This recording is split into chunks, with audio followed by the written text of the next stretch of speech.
What's up, Bulls Nation? It's the Bloody Horns podcast. I'm your host, Justin. Let's get into it, man. So after last night, people kind of mad at Coby White. He had a bad game. It's one bad game, guys. We got to calm down on that. But it was a rough look. He went 2 of 11 from 3. At the end, a couple of those, especially in overtime, those were wide open. Could have changed the outcome of the game. It's a rough look there.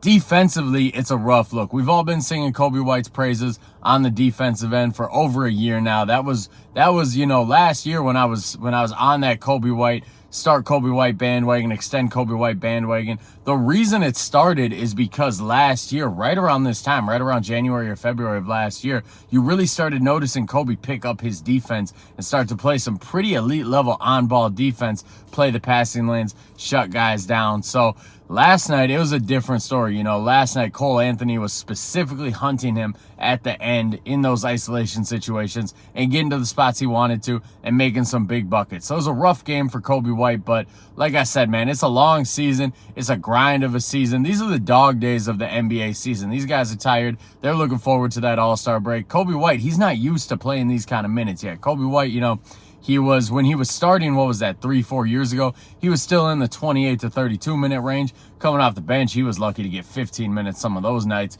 So for him to be playing 40 minutes every night, that's something his body's not used to. It's something his body's got to get used to, and there's going to be some growing pains with it. And last night was one of those growing pains. Last night's game, one of those growing pains. So there's no need to panic. There's no need to question if we're too high on Coby. Trust me, we're not too high on Coby. If anything, we're still too low on Coby. Coby is the only silver lining this team has had all year. He's the only glimmer of hope this team has had all year. So if you're jumping off the Coby White bandwagon because of one bad game, I need you to stay off that bandwagon. We're not going to let you back on. It doesn't work like that around here. But, last night, man, I don't really put it on Coby too much. Bad game for him.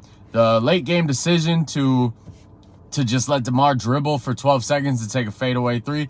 That's weird. We had a timeout. You could have done something different. I mean, what did Dwayne Wade used to say? He used to say, fall down 8 times, get up 9 times, some weird shit that didn't really make mathematical sense. Well, Billy Donovan, every time he falls down and he gets back up, he is bound and determined to fall down the same exact way he fell down last time. He wants to go down with the ship. He's just going to keep riding DeMar DeRozan, isolation, possessions, into the oblivion. And I highlighted on Twitter like a week ago because people always say, what should they do? What should they do any differently? Around the league, that's what everybody does. They give their star the ball and they just get out of the way. That's not true. There was a Thunder situation last week where everybody knew the ball was going to SGA, so they ran it like they were going to SGA. As they're going to SGA, the play was designed for Jalen Williams to make an off-ball cut. He got an easy layup for a game-winning layup. Designs like that, offensive action like that, you see that around the league all the time. Boston Celtics don't just give Jason Tatum the ball and clear out at the end of the game. So for the Bulls to still have that strategy at the end of the game, man, it's perplexing because it hasn't worked this year. I don't think it's worked one time. I think we're 0 for 7 or something ridiculous like that in those moments this year. It worked 2 years ago, that 2021-2022 season. It worked then. Ain't really been working since. So you question that. You question what's going on with Nikola Vucevic, and it's not a slump.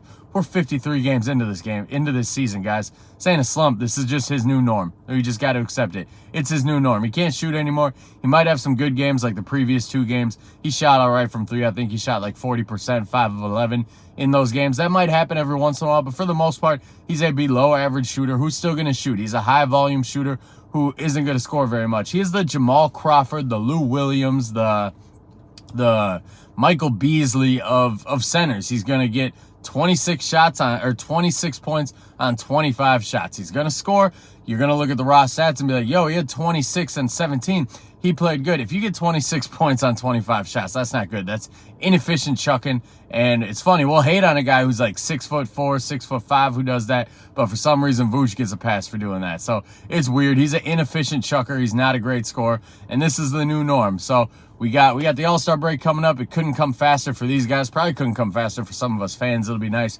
Get a couple days off from watching this team. And then, everybody says that AK doesn't have a plan. He has a plan. His plan is to make the play-in, and his plan's going to plan. So they'll come back for the play-in push, see if they can make the play-in tournament, see if they can get lucky, make the actual playoffs. But that's the plan. We can hate the plan. We cannot agree with the plan. But to say there is no plan, that's just wrong. There is a plan. It's a stupid plan, but it's still a plan. So if you guys are not subscribed to the page, hit subscribe on this. If you're not following on social media, same handle on all of them, @HornsBloody. Throw me a follow. Instagram, TikTok, YouTube, Twitter. Throw me a follow. Let's talk hoops. Luckily, we got a couple days off from the Bulls here.